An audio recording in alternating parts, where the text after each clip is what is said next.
Alam mo yung lakad mo palang papunta sa imigrasyon, pero para bang may bumabasa na agad ng bawat galaw mo?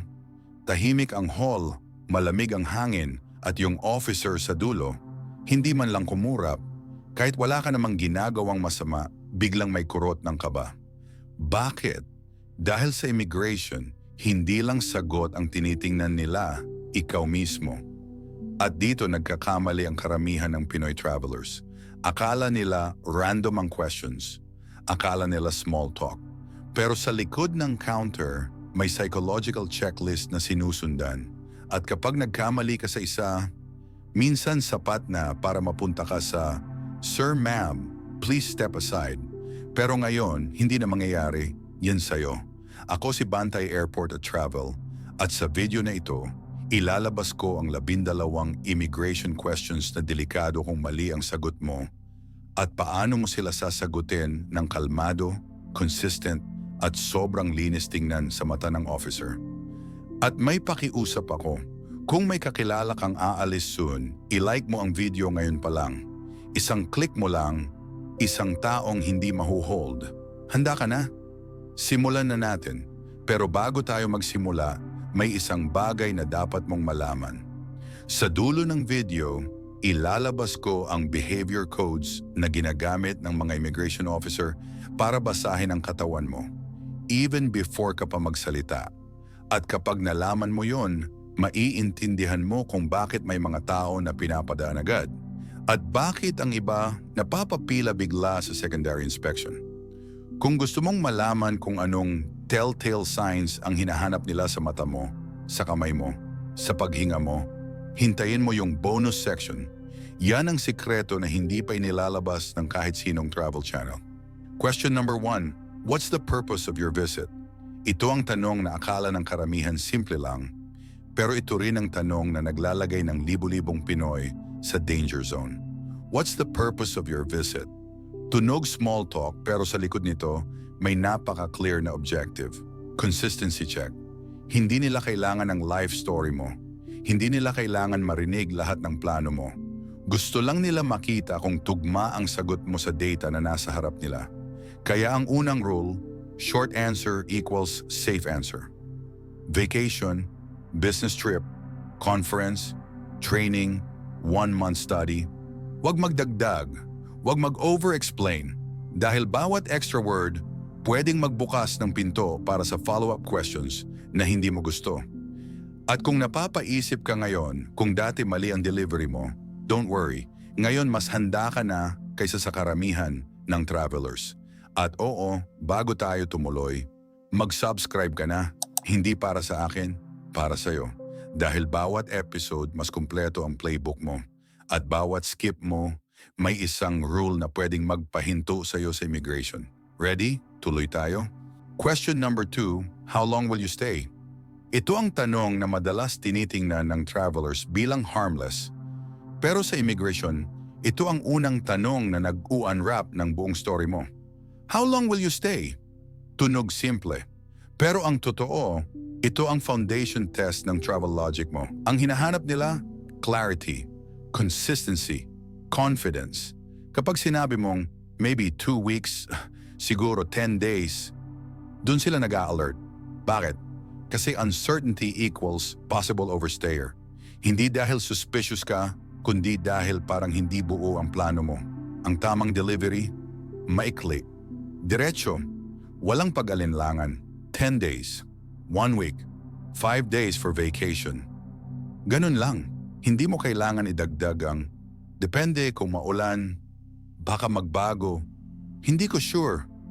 Dahil bawat dagdag na salita ay pwedeng mag-trigger ng follow-up questions na hindi mo kailangan. Isipin mo, to, sa likod ng counter, hawak na nila ang return ticket mo.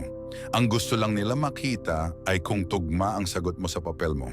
Pag nag-match, smooth. Pag hindi, doon nagiging probing ang tingin nila. At kung ngayon mo lang na-realize na dati mali ang tone mo, don't worry, mas ahead ka na kaysa karamihan. Tuloy tayo. Question number 3, who paid for your trip? Ito ang tanong na marami ang hindi pinaghahandaan, pero sa imigrasyon, isa ito sa pinakamabilis mag-shift ng tone ng officer. Who paid for your trip? Tunog innocent pero sa likod nito, sinusukat nila kung financially capable ka ba. At kung tugma ba ang sagot mo sa overall profile mo. Dahil para sa kanila, ang traveler na hindi kayang sagutin ito ng diretsahan ay pwedeng may inconsistency na kailangan pang himayin. Kaya kapag ang sagot mo ay mahaba, defensive, o parang nag-aalibe, dun sila nagiging alerto. Halimbawa, ako po, pero parents ko rin. Tapos may tinulong friend kasi kulang yung budget. Sa officer, hindi ito masama. Pero muddled, at ang muddled answers ay laging nagbubukas ng pinto para sa deeper questions. Ang tamang delivery, clear, short, fully owned. I paid for my trip. My company sponsored the travel. My parents covered the cost. Kung may nag-sponsor, sabihin mo lang, walang kwento, walang dahilan, walang drama. Simply is safe. Isipin mo to, financial clarity equals traveler stability. At kapag nakita nila na malinaw ang sagot mo, mas mabilis silang dumadaan sa next question. Pero kapag nakita nila ang pag-aalangan, minsan sapat na yon para tumigil sila sandali at i-check ang profile mo. At habang pinapanood mo ito, tanungin mo rin sarili mo, kaya mo bang sagutin ito ng diretso, walang hesitation? Question number 4, what do you do for work? Ito ang tanong na maraming travelers ang inaakalang simpleng small talk, pero sa immigration, ito ang stability checkpoint. What do you do for work? Ay hindi tungkol sa career mo. Hindi nila kailangan malaman ang promotions mo, projects mo, o kung gaano ka ka-busy. Ang hinahanap nila ay isang bagay lang. May sapat ka bang dahilan para umuwi? Kapag ang sagot mo ay magulo, mahaba, o halatang kinakabahan, agad silang nagfo-follow up. Halimbawa, dati po nag-o-office ako, pero nag-resign ako, tapos nag-freelance ako, tapos naghahanap pa ako. Sa officer, hindi ito kasalanan. Pero unstable, at ang unstable traveler ay mas madaling i-probe. Ang tamang delivery, short, calm, controlled. I work in sales. I'm a teacher. I'm a barista. I'm a student. Kung retired ka, I'm retired and traveling. Kung between jobs, I just finished my contract and I'm taking a short trip. Ganun lang. Walang backstory, walang dagdag. Dahil bawat extra detail ay parang imbitasyon para sa tanong na, why? At ayaw mo yon. At habang sinasagot mo ito ng confident, may subtle message kang pinapadala sa officer. May routine ako, may buhay ako, babalik ako. At sa immigration, minsan sapat na yon para gumaan ang tono nila. Habang pinapanood mo to, tanungin mo sarili mo, kaya mo bang sagutin ito ng walang isang segundo ng pagdududa? Question number 5. Do you work remotely or online? Ito ang tanong na karamihan hindi inaasahan. Do you work remotely or online? Parang modern, parang casual. Pero sa immigration, isa ito sa pinaka-high alert questions para sa digital workers. Dahil kapag remote ka, ibig sabihin pwede kang magtrabaho kahit saan. At para sa kanila, pwede rin itong magpahiwatig ng potential long stay or work while visiting na sa maraming bansa ay regulated. Kaya kapag nagkamali ka ng tono o naging sobrang excited sa sagot, pwede nilang i-shift ang mood ng interview. Halimbawa, yes po, I work online, anywhere, basta may wifi. Sa kanila, ang naririnig nila ay, pwede akong magstay ng matagal. At ayaw mo yan. Ang tamang delivery, calm, neutral, structured. Yes, I work remotely, but I'm not working during this trip. Oh, I can work online, but this trip is purely vacation. Kung hindi remote, no, my work is office-based. Ganun kasimple. No extra jokes, no side explanation. Tandaan mo, hindi sila against sa remote workers. Ang tinitingnan nila ay kung may risk ka bang magtrabaho habang nasa bansa nila. Dahil iyon ay ibang visa category na. Habang pinapanood mo ito, isipin mo, ilang Pinoy kaya ang na-hold dahil hindi nila alam na ang simpleng yes, remote po ako, ay pwedeng mag-trigger ng 3 follow-up questions? Ang edge mo? Ngayon alam mo na ang tamang framing. Question number 6. How much cash are you carrying? Ito ang tanong na maraming travelers ang hindi siniseryoso. Pero sa immigration at customs, isa ito sa pinakamabilis mag-shift ng trust level. How much cash are you carrying? Tunog technical, pero sa likod nito, sinusukat nila kung financially prepared ka at kung tugma ba ang dala mong pera sa purpose at duration ng trip mo. Hindi nila kailangan exact cent value. Hindi nila kailangan makita wallet mo. Ang hinahanap nila ay consistency. Kung 5-day trip ka pero $50 lang dala mo, red flag. Kung 2-week trip ka pero exaggerated ang amount mo, suspicious. At kung nagpanik ka bago sumagot, mas lalo silang nagiging curious. Ang tamang delivery, clear, controlled, realistic. I'm carrying about $300 for the trip. O I have around $500 plus card. Walang kailangan idagdag. Huwag sabihin, konti lang po, sana magkasya. Hindi ko po binilang, hindi ko po sure. Dahil sa imigrasyon, uncertainty equals unprepared traveler. At isang bagay pa, kapag masyadong defensive ang tone mo, kahit wala namang mali, madalas ang ending ay bag search o secondary check. Hindi dahil may problema ka, kundi dahil nagpadala ka ng wrong signal. Habang pinapanood mo ito, isipin mo kung paano mo ito sasagutin bukas kung sakaling tanungin ka. Dahil ang traveler na handa sa tanong na ito, mas mabilis dumadaan sa gate. Question number 7. Do you have any family here? Ito ang tanong na maraming travelers ang napapabagsak ng hindi nila namamalayan. Do you have any family here? Tunog pang chit-chat, pero sa immigration, isa ito sa pinaka-sensitive risk filters. Dahil ang pagkakaroon ng immediate family, parents, siblings, partner, ay natural na nagpapataas ng chance na magtagal ka ng higit sa visa mo. Hindi ibig sabihin may masama kang balak. Pero sa kanila, ito ay pattern indicator. Ang mali ng karamihan? Over-explaining. Kapag no, biglang may dagdag, no po. As in, wala talaga, hindi ko kilala kahit sino dito. Kapag yes, nauuwi sa buong family tree. Yes po, tita ko, kapatid ng nanay ko, may pinsan ako dyan. Matagal na sila dito. Sa officer, pareho ang problema. Defensiveness. Ang tamang delivery ay simple at neutral. No, I don't. Oh yes, my cousin lives here. Walang backstory, walang emotions, walang dahilan. Bakit? Dahil ang bawat dagdag mong salita ay pwedeng tingnan bilang uncertainty at ang uncertainty ay laging nagbubukas ng follow-up questions. At tandaan mo, hindi nila hinuhusgahan kung may pamilya ka. Ang tinitingnan nila ay paano ka sumagot. Relaxed ba? Controlled? O halatang nag-iisip ng safe answer? Habang pinapanood mo ito, isipin mo, kung tinanong ka nito ngayon, magiging steady ba ang tone mo? Dahil minsan hindi sagot ang issue, kundi reaction. Question number 8. Have you been here before? Ito ang tanong na maraming travelers ang kinakabahan kahit wala naman silang ginagawang mali. Have you been here before? Tunog harmless, pero sa immigration, ito ay high-value consistency check. Bakit? Dahil bago ka pa lumapit sa counter, alam na nila ang travel history mo. Dates, length of stay, previous entries, nasa system na lahat. Ang goal lang nila rito ay makita kung tugma ba ang memory mo sa data nila. Ang problema, kapag kabado ang passenger, biglang nagkakaroon ng hesitation. I think so.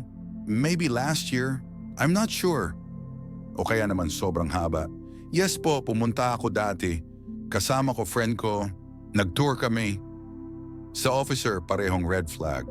Hindi dahil may mali ka, kundi dahil nagmumukhang unsure ang story mo.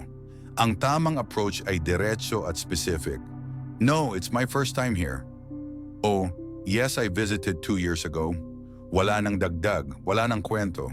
Kapag malinaw ang sagot, mabilis silang nagmo-move on. Pero may isa pang layer na hindi alam ng karamihan. Sinusukat din nila dito kung kaya mong mag-maintain ng composure under pressure. Dahil ang traveler na steady sa simple question, malamang steady rin sa buong interview. Habang pinapanood mo to, tanungin mo sarili mo, kung tinanong ka nito bigla, kaya mo bang sumagot ng walang, wait, I think Iyan ang difference ng confident entry at delayed inspection. Question number 9. Can I see your proof of accommodation? Ito ang tanong na hindi lahat ay napaghahandaan, pero ito ang isa sa pinakamabilis mag-trigger ng follow-up questions kung mali ang delivery mo. Can I see your proof of accommodation? Simple lang dapat, pero para sa maraming travelers, dito sila napapahinto, napapaisip, at minsan napapatingin sa langit habang hinahanap ang booking na hindi nila na-screenshot. At sa immigration world, ang 1-second hesitation ay parang alarm bell. Bakit critical ang tanong na to? Dahil gusto lang nilang makita kung organized ka. Ang traveler na alam kung saan siya titira, confident. Ang traveler na clueless, pwedeng overstayer, wanderer, o inconsistent passenger sa paningin nila. Hindi tungkol sa hotel quality, hindi tungkol sa presyo, tungkol lang sa structure. Ito ang pinakamalaking pagkakamali ng karamihan. Wait po, I think nasa email. Teka, loading. O kaya, hindi ko po memorize eh. May nag-book po para sa akin. Sa officer, isa lang ang ibig sabihin niyan, hindi handa ang traveler. Ang tamang sagot? Diretso, walang drama. Yes, here it is. I'm staying at the Pacific Hotel. O kung sa relative ka tutuloy, I'll be staying with my cousin. Here's the address. Nothing more, nothing less.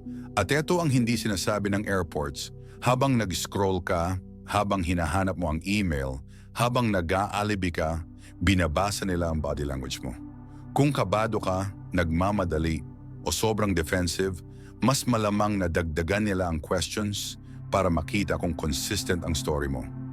Kaya habang pinapanood mo to, tanungin mo sarili mo, naka-screenshot ba ang booking mo? Accessible ba siya in 2 seconds? Kung hindi, alam mong kailangan mo nang ayusin. Para pagharap mo sa officer, steady ka, hindi reactive. Isang pakiusap, kung alam mong may nahihirapan sa ganitong tanong, i-share mo itong video. Isang screenshot lang ang kulang nila para makaiwas sa unnecessary interrogation. Question number 10. Do you have travel insurance? May mga tanong sa immigration na hindi laging lumalabas. Pero kapag lumabas, alam mong nag-change gear ang assessment sa'yo. Do you have travel insurance? Ay isa sa mga tanong na, yon, quiet, simple, pero sobrang bigat ng implication. Hindi ito tungkol sa papel. Hindi ito tungkol sa policy number. Ang totoong sinusukat nila dito ay risk profile mo. Kung wala kang insurance, sa mindset ng officer, what if this traveler gets sick? What if may emergency? Kaya ba niya financially? Magiging liability ba siya dito? At tandaan mo, sa immigration world, financial risk equals overstay risk. Kung tingin nila hindi ka protected, mas mataas yung chance na i-probe ka pa. Kaya maraming Pinoy travelers ang napupull aside dito kahit kompleto ang documents. Bakit? Kasi kapag tinanong sila, nagsisimula sila ng shaky answers. Parang meron po yata. Opo, may travel card ako. I think may insurance yun. Hindi ko po sure. Pero sabi ng kaibigan ko covered daw. Sa officer, ibig sabihin lang nito, the traveler is unprepared. Ang tamang delivery ay short, direct, steady. Yes, I have insurance. Here's the confirmation. O kung card-based ka, my travel card includes insurance. Here's the certificate. Hindi mo kailangang i-explain coverage. Hindi mo kailangang magbasa ng policy. Ang kailangan lang nila ay makita na hindi ka magiging burden kung may emergency. At ito pa ang mas malalim. Kapag confident ang sagot mo dito, binabasa nila yan as sign na responsible traveler ka. Responsible traveler equals low-risk entry. Low risk equals mabilis na approval. Habang pinapanood mo ito, tanungin mo sarili mo. Kung tinanong ka nito bukas, may maipapakita ka ba? Kung hindi, ikaw ang magiging emergency risk sa mata nila, kahit hindi mo alam. Question number 11. Can I see your return ticket? May mga tanong na kahit narinig mo na paulit-ulit, hindi mo pa rin nauunawaan kung gaano kalaki ang bigat nito sa immigration system. Can I see your return ticket? Ay hindi simpleng confirmation. Ito ang decision gate kung saan nagdi-decide ang officer kung isa ka bang legit short-term traveler or possible overstayer. Hindi nila kailangan ng fancy itinerary, hindi nila kailangan ng buong travel plan. Ang totoo, isang micro-signal lang ang hinahanap nila, certainty. Kapag hiningi nila ang return ticket mo, tinitingnan nila hindi lang ang date, tinitingnan nila paano mo ito ibinibigay. At dito bumabagsak ang karamihan. Ganito ang nangyayari sa mga unprepared. Wait po, lowbat phone ko. Sandali, nasa email yata. Teka, loading? Meron po, pero hinahanap ko pa. Sa officer, hindi ito simple inconvenience. Ito ay behavioral marker. Ang ibig sabihin nito sa kanila, hindi organized ang traveler, hindi sure ang exit plan, pwedeng magtagal ng lampas sa allowed stay, pwedeng magbago ng story kapag pinash. Kaya instant nagiging probing mode ang officer. Ang tamang delivery ay parang ritual, 2-second access. Zero hesitation, clear voice. Yes, here's my return ticket. I'm flying back on the 18th. Wala nang explanation, wala nang kwento, wala nang kasi po. Iyan ang signal ng low-risk traveler. Pero eto ang plot twist na hindi alam ng karamihan. Hindi sila naghahanap ng perfect return date. Hindi nila issue kung refundable ang ticket mo. Hindi nila issue kung flexible ang route. Ang tinitingnan nila ay if you have an exit commitment. Return ticket equals proof of intention. At ang proof of intention ay kasing halaga ng passport mo. Habang pinapanood mo to, subukan mong i-imagine. Kung tinawag ka ngayon ng officer, kaya mo bang maipakita ang return ticket mo nang hindi nagpapanik? Kung hindi, alam mo na kung saan ka mahuhulog sa assessment nila. At isang pakiusap na seryoso, huwag mo itong gawing bahala na. Maraming Pinoy traveler ang napa-secondary inspection dahil wala silang screenshot, weak signal o low-bat phone. Isang maliit na click lang ang kulang at biglang nagiging 30 minutong pagtatanong ang simpleng tanong. Kung may kakilala kang aalis soon, i-share mo ito. Isang return ticket screenshot, isang biyahe ang maililigtas. Question number 12. May I see your passport? The twist question. Sa buong immigration interview, may isang tanong na akala ng lahat ay pinakamadali, pinaka-basic, pinaka-obvious. May I see your passport? Pero eto ang hindi mo pa naririnig kahit sa channel. Ito ang pinaka-critical na tanong sa buong proseso at hindi dahil sa passport mismo, kundi dahil sa behavioral reading na nangyayari sa loob ng unang 5 segundo. Sa tunay na airport flow, ito ang unang tinatanong. Pero sa video na to, sadyang inilagay natin siya sa pinakadulo. Dahil dito nagtatapos ang assessment, dito mo mauunawaan ang buong logic ng immigration at dito nagiging malinaw kung bakit ang simpleng action mo ay pwedeng mag-set ng tono sa buong interview. Kapag sinabi ng officer, "May I see your passport?" Hindi lang nila hinihingi ang document. Tinitingnan nila, gaano ka kabilis kumilos?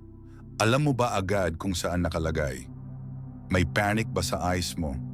May unnecessary movements ba? May hesitation ba bago mo ito iabot? May shaking ba ang kamay mo? May micro-delay ba na hindi mo napapansin? Dahil sa airport psychology, ang unang reaction mo ay indicator ng confidence, intent, risk level, at preparedness. Pero may twist pa.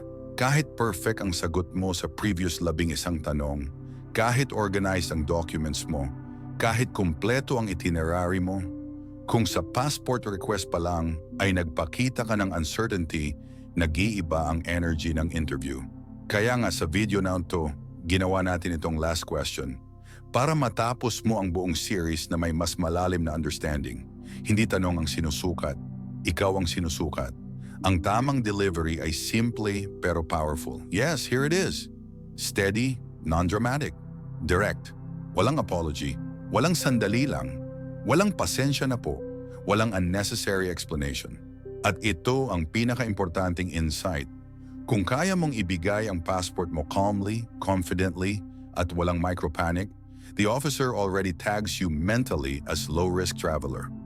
Habang pinapanood mo to, gawin mo ang sarili mong test. Alam mo ba kung nasaan ang passport mo ngayon? Kaya mo ba itong kunin sa loob ng 2 segundo? Kung oo, you're ahead of 80% ng mga manlalakbay. Kung hindi, ikaw ang magiging dahilan kung bakit humahaba ang interview. Bonus section, Behavior Codes. Ano ang binabasa ng officer sa'yo? Akala ng karamihan immigration interview ay tungkol lang sa sagot mo. Pero ang totoo, binabasa ka na ng officer kahit hindi ka pa nakaupo. Ang tawag dito, Behavior Codes. Mga microsignals na nagbibigay ng unang impression kung low risk ka ba o kailangan ka bang i-probe. 1. Eye stability. Hindi nila hinahanap ang perfect eye contact. Hinahanap nila steady eyes. Kapag mabilis ang pag-iwas, shifting, o overfocus, ang basa nila, uncertainty. Stable eyes equals calm traveler. 2. Hand control. Kapag kinuha mo ang passport, phone, or documents, ang officers tinitingnan kung controlled o shaky ang movements. Chaotic hands equals nervousness indicator. 3. Breathing pattern. Kapag bigla kang huminga ng malalim bago sumagot o nag-shift ang pacing ng hinga mo, nakikita nila yon bilang stress response. Steady breath equals steady intent. 4. Bag handling signal. Paano mo binubuksan ang bag mo? Organized? O parang naliligaw ka? Ang messy bag behavior ay kilalang marker ng unprepared traveler. 5. Voice temperature. Hindi tono, hindi volume. Ang hinahanap nila ay emotional heat. Cold equals defensive. Overly warm equals trying too hard. Neutral steady equals trustworthy. 6. Micro delay. Hindi seconds. Minsan fraction of a second lang. Pero kapag may pause bago ka sumagot, ang interpretation nila, checking your story, truth. Sa immigration, words are secondary. Ang tunay na binabasa nila ay behavioral consistency. Kapag stable ang eyes, hands, breath at voice mo, bumababa ang risk profile mo. Kahit simple ang sagot mo.